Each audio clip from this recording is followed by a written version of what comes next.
Hey everyone, this is Laura Godenik with Laura Godenik Astrology, and I'm here to give you the astrology for the weeks of October 2nd through the 15th, 2023.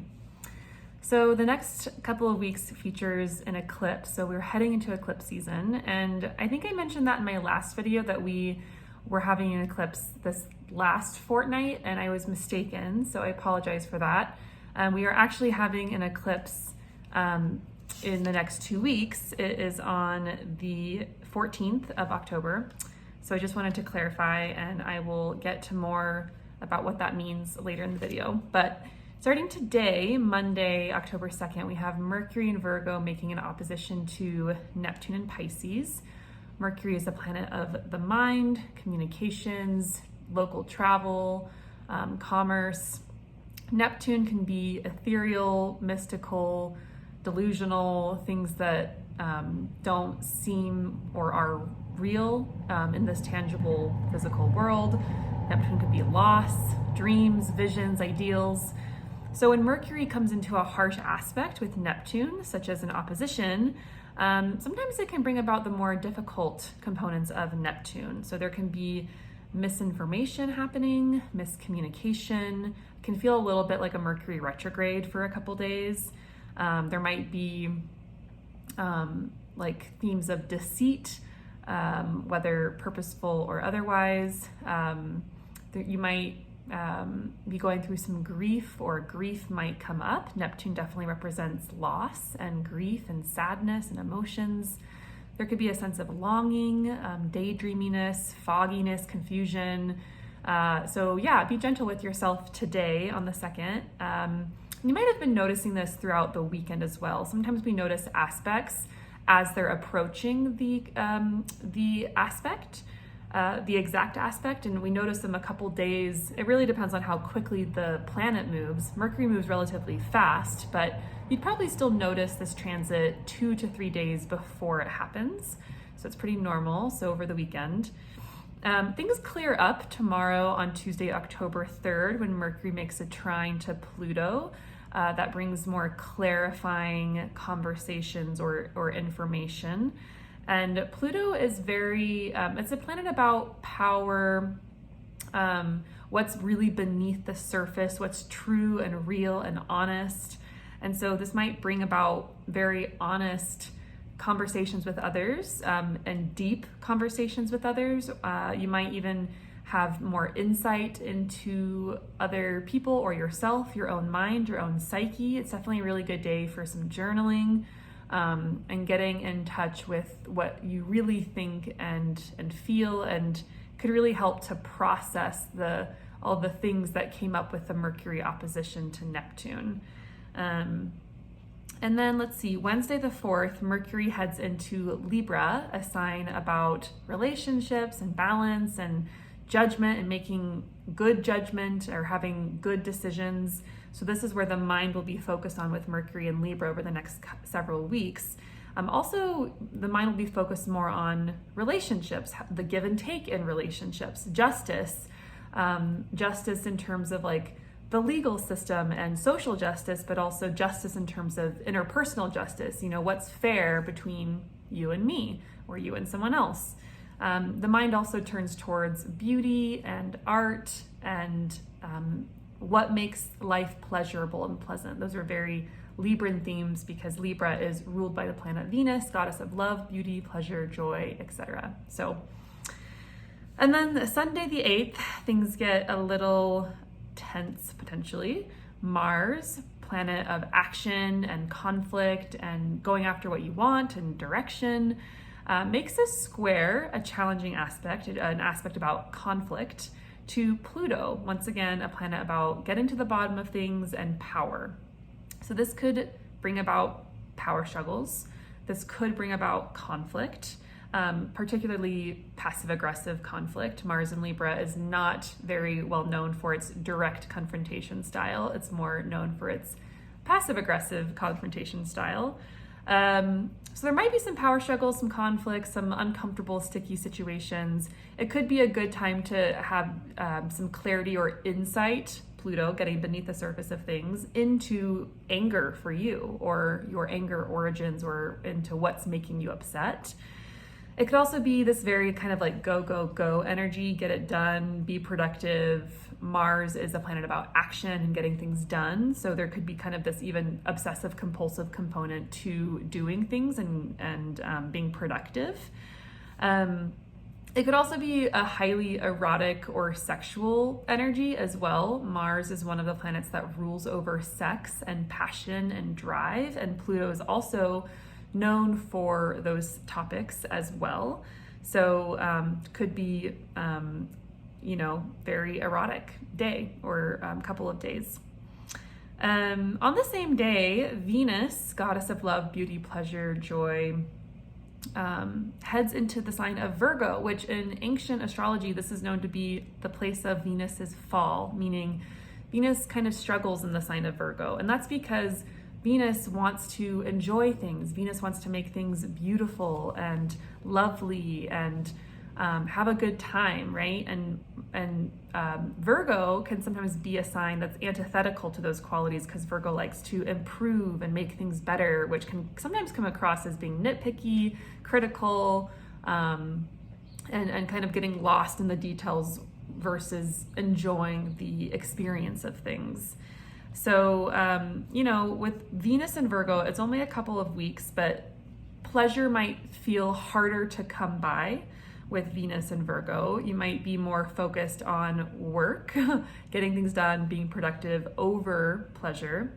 There could be a tendency to be a little bit more critical in relationships. So we want to be mindful of not being too critical or having kind of like a fix-it attitude with people.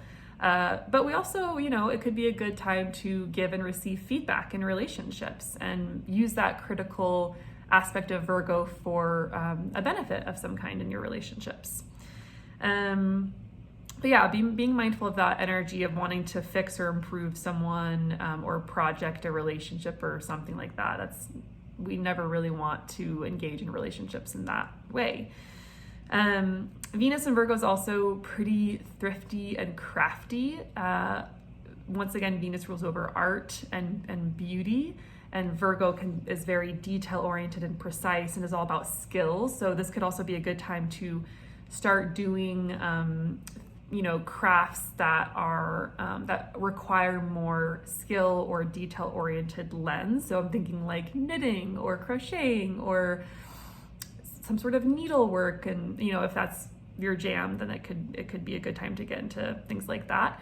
Also, just like beautifying spaces that require meticulousness, it's a really good time to do those things. So even things like organizing your bookshelf so it's more beautiful, or organizing your closet so that the things you like to wear are more easily accessible. So it can be useful as well. Okay, Tuesday the 10th, Venus makes an opposition to Saturn. So this could feel harsh.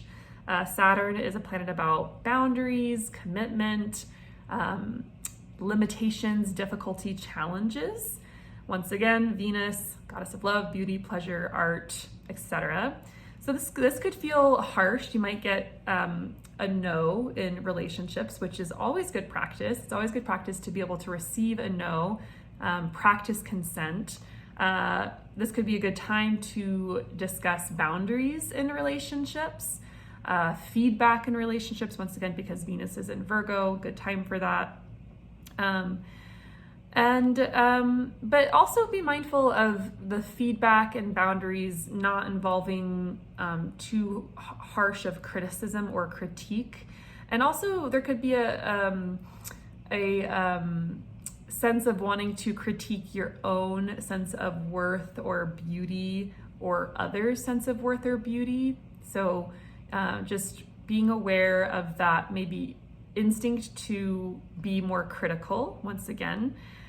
And there also could be a sense of just being more serious in love, in matters of love or in matters of the heart, and wanting to be more conservative or reserved in those elements.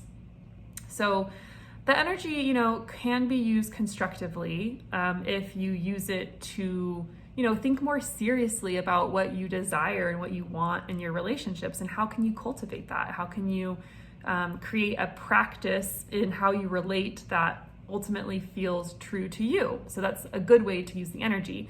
If you don't use the energy constructively and you just let it use you, then you might get some feelings of low self-worth or low self-esteem, or you might feel more self-critical about yourself. So just being aware of how the energy is impacting you and how you can utilize or kind of work with the energy.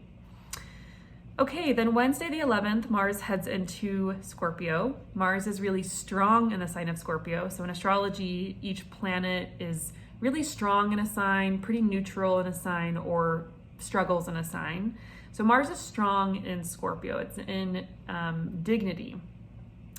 So Mars, once again, planet about our energy, how we take action, how we do things. And Scorpio is a fixed water sign. Fixed sign meaning it's the middle of a season, it's the middle of fall. Fixed signs are always good at follow through, endurance, stability, consistency. This is a good time for energy endurance, for getting things done, for focused energy and sustained energy. And this is going to be helpful in whatever house that you have where you have Scorpio on the cusp. So whatever, house topics, for instance, for me, Scorpio is my 6th house, which is the house of work, service, health, routine, like my daily work. And so this is going to be really helpful for me to get things done. If you have Scorpio on the 4th house cusp, that's the part of the chart pertaining to home and family and land. And so this might be a good time to get things in your home in order and to be get things fixed that you've been neglecting, for instance. Mars will be here for a couple of weeks, I believe about 6 weeks, so we'll have this energy for a while. And kind of continuing that theme, on the 13th, Friday the 13th, Mars in Scorpio makes a really helpful trine, which is a 120-degree aspect to Saturn, planet about boundaries, commitment, hard work, also difficulty and things like that. But when we have positive aspects, we usually get the positive qualities of the planet that is being aspected to. So this, Mars is a planet about getting things done and doing things and how we are motivated and take action. Saturn, boundaries, commitment, hard work, effort, duty. So this feels like a good day for getting things done, being really productive, endurance, being able to work hard on something. So it's a really good day to do the things that you've been neglecting. And once again, overall, it's a good kind of time for that in general with Venus and Virgo, but we want to make sure that we're not being, focusing too much on work or too much on productivity for the, and not enjoying ourselves at all. We always want to bring some balance into our lives. But it's nice to know the astrology, kind of to know where we might be leaning towards. So it's a good time to utilize or work with the energy, the astrological energy in certain ways, but also remembering we have agency as well. And we can bring in the energy that we need if things are leaning too much in one direction. So if there's a lot of like work energy, great, lean into that, work with it. However, don't forget to rest and relax and reset and have some more pleasurable experiences. So, okay, and then Saturday the 14th, this is the eclipse. So we're having an eclipse at 21 degrees of Libra. So it's a south node eclipse. South node eclipses are more so about changes involving letting go, releasing old patterns. So this will be changes in the part of your chart that contains Libra. So whatever house that is, those topics, expect changes to be occurring over the next 18 months. That's eclipse cycles happen in about 18-month cycles. So there's not necessarily one big major change, although sometimes it can be. Sometimes eclipses hit us like a wave, and it can be kind of abrupt or unsettling for the nervous system. So eclipses are always a good time to rest, relax, lay low. Don't try to work with the energy. Don't try to set any intentions. It's more faded energy and not necessarily energy that is as workable as other transits. So just go with the flow and rest and drink lots of water and do all your self-care, normal things. So yeah, it's a big time, and Venus, which is the ruler of this eclipse, is in Virgo, the sign of her fall, where she's not super happy, she's not dignified, she's in fall. So yeah, what do I think about that? I think these changes will be more constructive, but not necessarily the most pleasant in the moment. That's my thought around this eclipse. Letting go changes involving releasing, letting go, getting rid of, but it might not be the easiest. But it will be constructive and useful. On the same day, Mercury makes an opposition to Chiron. Mercury is the mind, Chiron is the wound, the thing that hurts. So we might be dealing with some painful messages or conversations, but it's also an opportunity for some healing, offering some compassion, self-compassion, self-empathy, empathy for self and others. So just being aware of that and being kind to yourself is probably the best. So yeah, that is the astrology for the next couple of weeks. I hope this was helpful. Please reach out if you are interested in how this impacts your chart particularly. I'm open for consultations. Otherwise, I hope you have a wonderful couple of weeks, and I'll be back soon with another update. Bye.